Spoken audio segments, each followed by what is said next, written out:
tinokuchingamidzai kuchechi yeChrist Embassy yepamhepo yatinoita muchishona. Iko zvino hapachina chikonzero chokupedza svondo rose usina kupinda chechi, nokuti painopindwa unenge usipo, kuda wakanga uri kubasa pakaenda vamwe kuchechi, kuda wakanga uri parwendo, kuda chechi yeChrist Embassy haisati yakuwanikwa kwaunogara, kana kuti unofarira hako kudzidza shoko raMwari nechishona. Ino ndiyo yave chechi yako. Chipinda tinamati. Haleluya.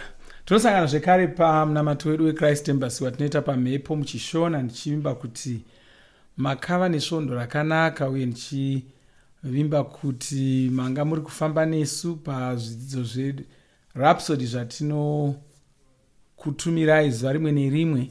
Ndinovimba muri kuzviverenga muchizvidzidza, zvikuru sei muchizvidzidza pamwe chete nemhuri dzenyu. Haleluya.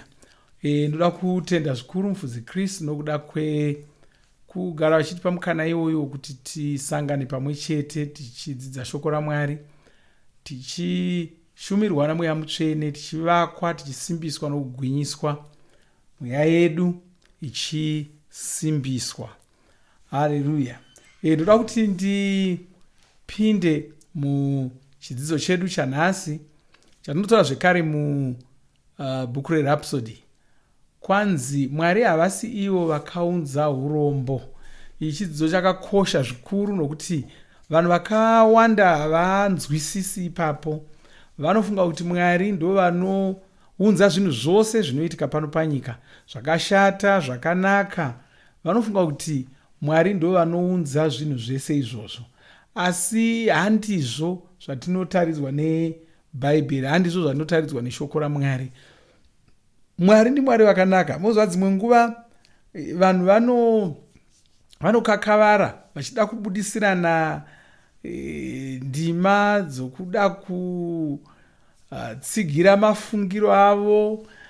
Mamwe acho mafungiro anenge asiriwo. Asi kana chete ukanzwisisa kuti Mwari ndibaba vako, Mwari ndiMwari vakanaka, mavari hamuna chitema, mavari hamuna utsinye, vane shungu dzokuti zvikunakire, ukangonzwisisa izvozvo, handioni kuti sei uchizomborasika.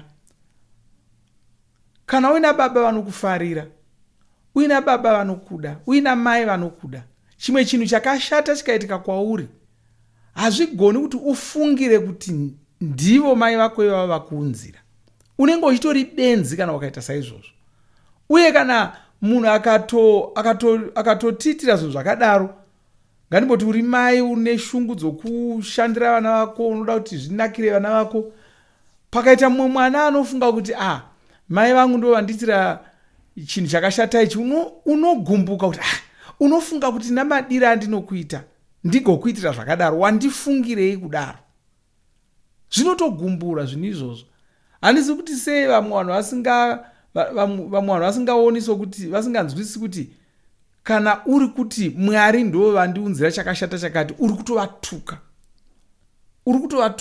Wapedzezvo woda kuitirwa zvakanaka navo, wapedzezvo kuti ndikomborerei. Munhu anokuitira utsinye anokukomborera sei? Saka ndinzwisei ipapo Mwari havasivo vakaunza urombo. Mapisarema e40 ndima ye21 chete kusvika 22 kwanzi, vanodzvinyirirwa ngavarege kunyadziswa, varombo navasina chavanacho ngavarumbidze zita renyu. Simukai Mwari, muzvimiririre, muyeuke kukunyombai kunoita mapenzi zuva rose. Haleluya. Kwai murangarire kukunyombai kunoita mapenzi zuva rose.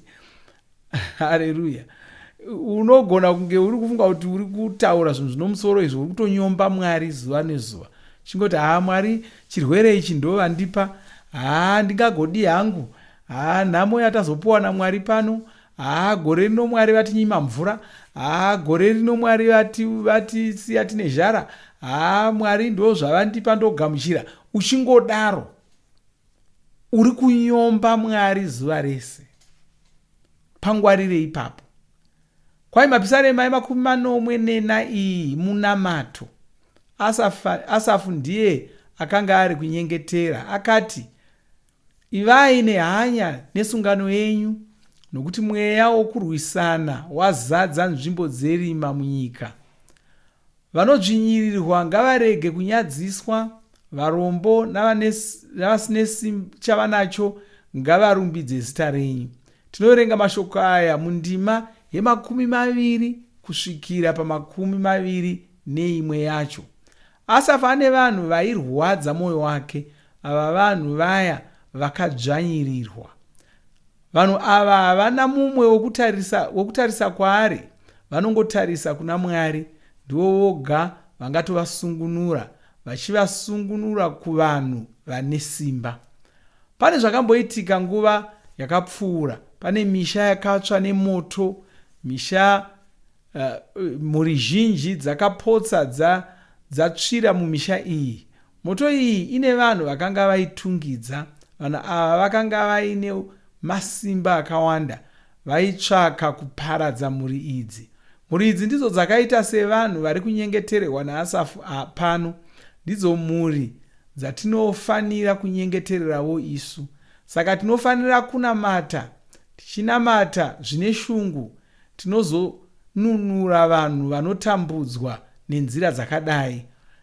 Mari yoga ingasapedza matambudziko avo.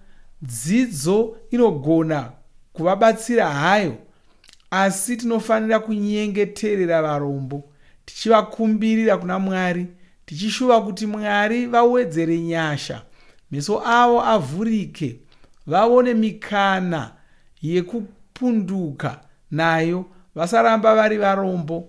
Mapisarema e33 ndima ye5 inoti, Jehovha vanoda kururama, nyika izere nefuma yaJehovha, fuma iyi yakanaka chose. Mwari havasi ivo vakaunza urombo. Honai zviri kutaurwa, kwai nyika izere nefuma yaJehovha, uye fuma iyi yakanaka chose. Handisi kuti wanga uchimbozviziva here kuti fuma iri munyika muno haiperi? Musanyengerwa navanhu vanenge vachida kutaura kuti zvinhu zvoda kupera. Fuma iri munyika muno haiperi. Chikonzero vachitaura pamusoro pekupera kwefuma iri panyika pano inyaya yokuti vanoziva kuti kana vakataura vachiti fuma iyi yakuda kupera, vanhu vazhinji havana nzira dzokutsvaka kuti vaone kuti fuma yacho yakuda kupera here kana kuti bodo. Ndosa asi zvinhu zvakaita tine zvinhu zvakaita semweya wokufema, havagoni kutaura vachiti mweya wokufema wakupera, nokuti hapana ati akufamba achibitirirwa ari ega ari kunze uko. Tichingofema, mushana hauperi, mhepo yokufema haiperi, fuma yenyika ino haiperi. Nzwisisa izvozvo, hazvitomboperi, zvakawanda. Mwari vaitoziva zvavaita.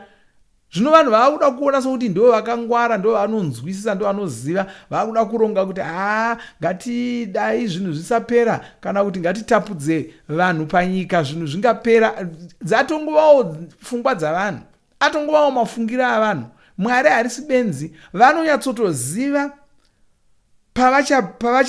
pavachagumisira nyika, pavachaivhara, pavachaibvisa vachiuyisa imwe tsva. Vanoziva kuti kusvikira musi iwoyo hapana chichange chichishayikwa. Uye kana ukatarira uchangoona kuti tiri ngoramba tichiwana zvinhu zvitsva.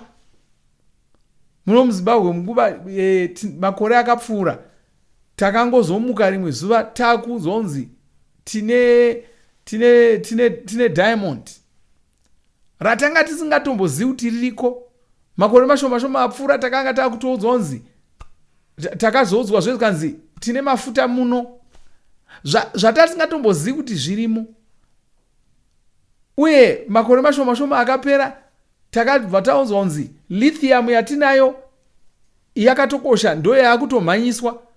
Fudzi-Kristu vane zvimwe zvavakatombotaura rimwe zuva vakati jecha rakatakatarira iro riri.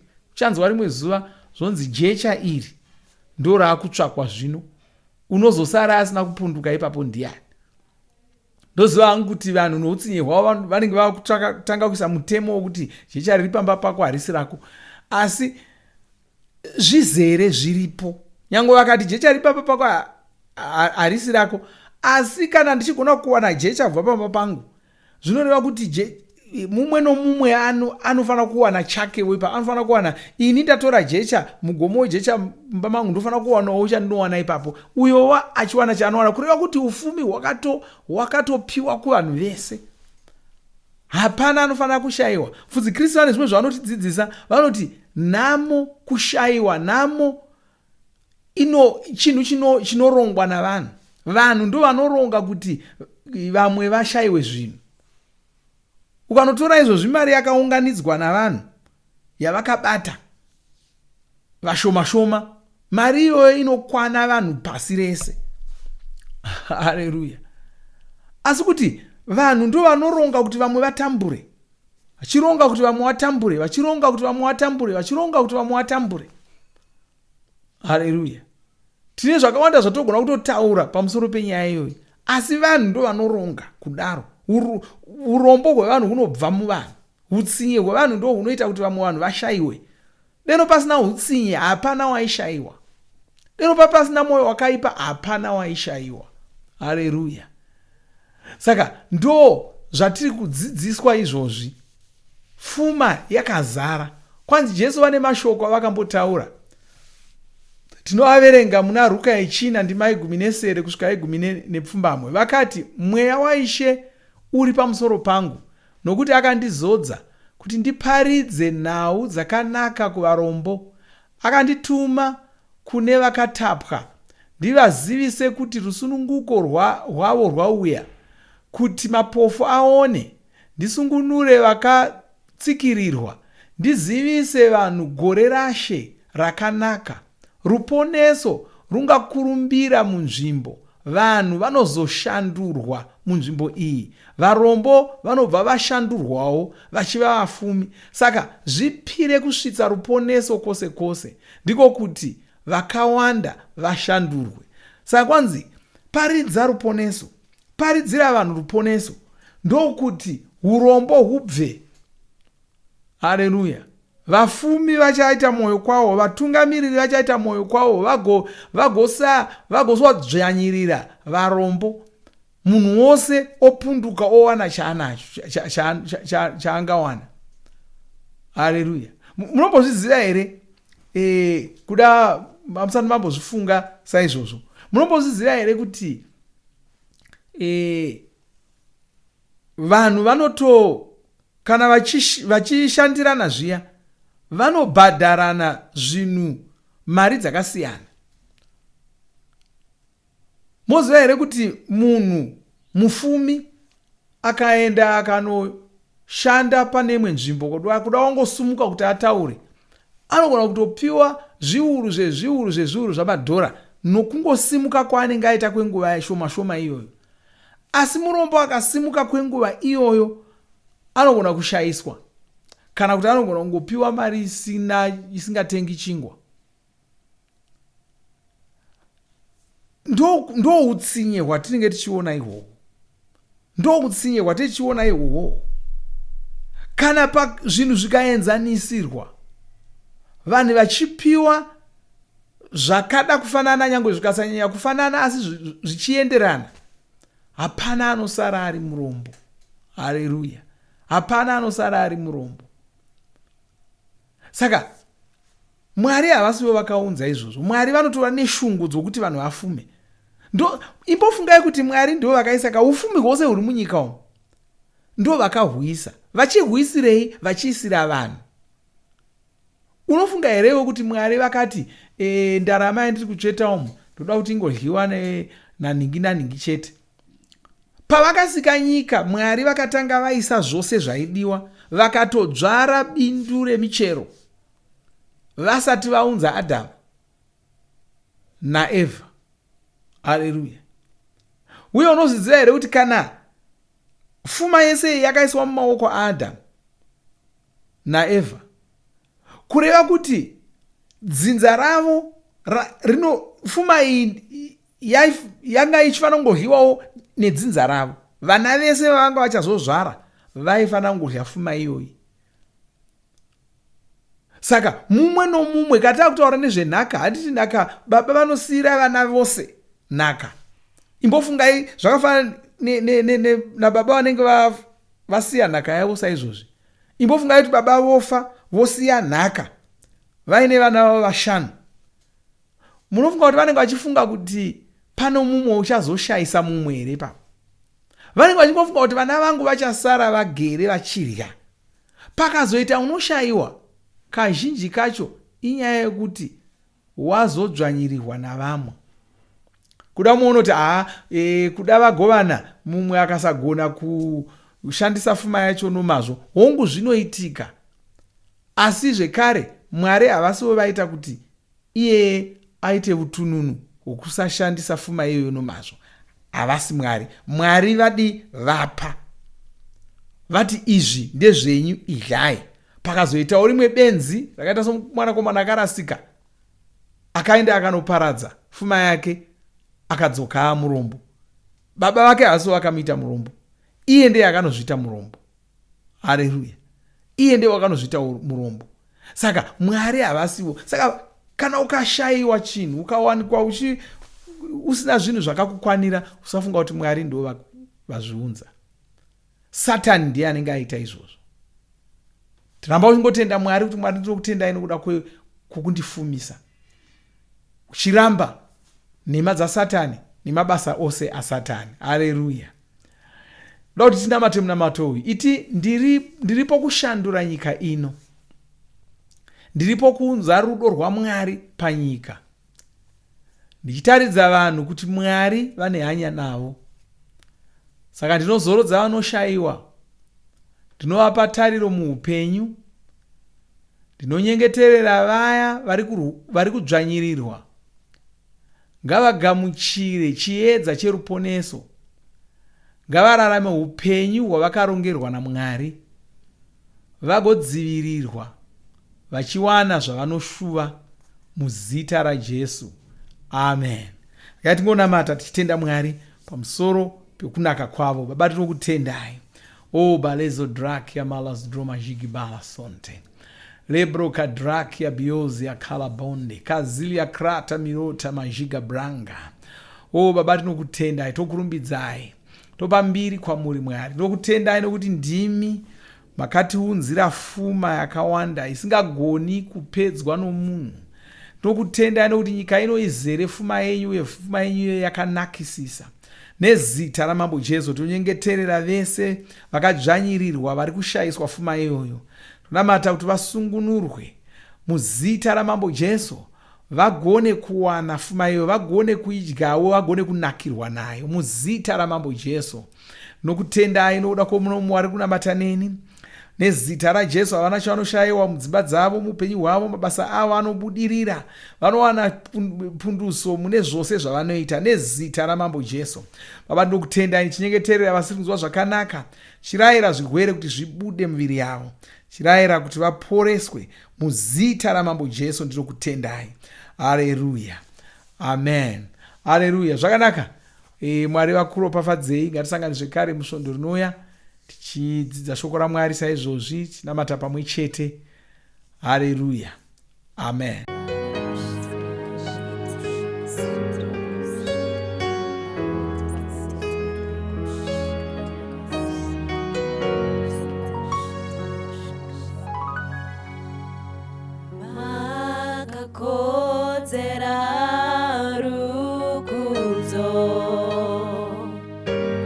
Tinopambirio.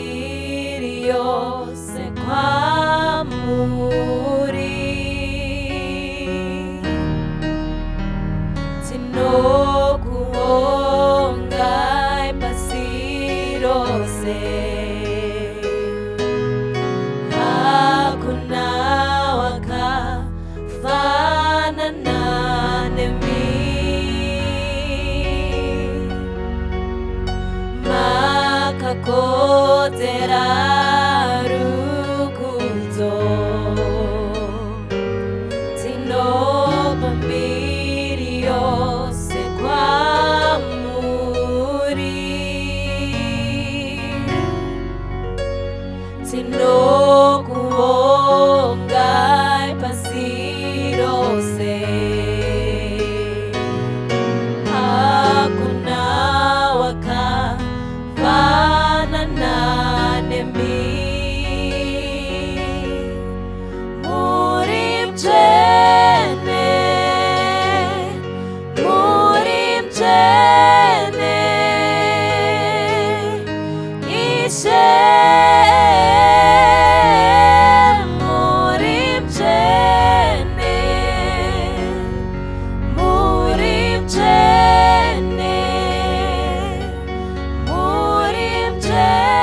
makomborerwa nemunamato wesvondo rino, kana manga musati mazvarwa patsva, namatai mumashure mangu, muchidudza, muchirevesa. Taurai muchiti, Mwari vari kudenga, ndinouya kwamuri, ndinokoka Jesu kuti vapinde mumwoyo mangu. Ndinokumbira kuti Jesu vatonge upenyu hwangu. Ndinopupura kuti Jesu ndivo vavaishe wangu. Saka ndinogamuchira upenyu usingaperi mumweya mangu. Ndazvarwa patsva, ndava chisikwa chitsva. Ndinokutendai. Amen. Makorokoto mazvarwa patsva, tinokugamuchirai muchechi yeChrist Embassy.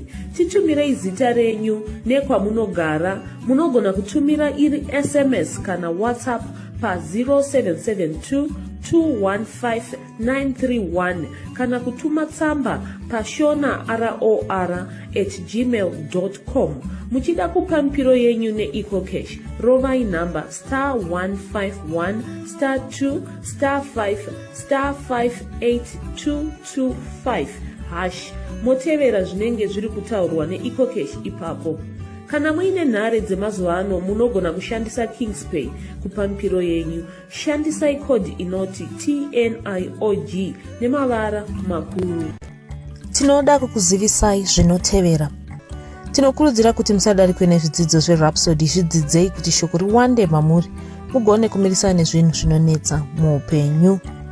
Tinodavo kuzivisa vane nhare dzeEconet kuti *205# mava kugona kuwana Rhapsody panhare dzenyu kunyangwe musina WhatsApp. Rovai nhare idzi muwane Rhapsody panhare dzenyu zuva rimwe nerimwe. Munorova *205#, mosarudza Daily Devotional. Subscribe Shona Rhapsody muchishona. Munamato uno munoubata pa WhatsApp, pa radio, pa YouTube panoti Shona Online Church, pa www.ce-shonachurch.org, nepa vcc.rhapsodyofrealities.org. Tinokumbira mutizivise kana muri kutibata pane imwe yenzvimbo idzi. Kana pari painternet, munogona kunyoresa muchitipa zita renyu. Kana pari pa WhatsApp, tinyorerei tigopota tichikutumirai zvimwe zvidzidzo, kana kutitumira SMS pa 0772 166 928. Ivai nesvondo rakanaka.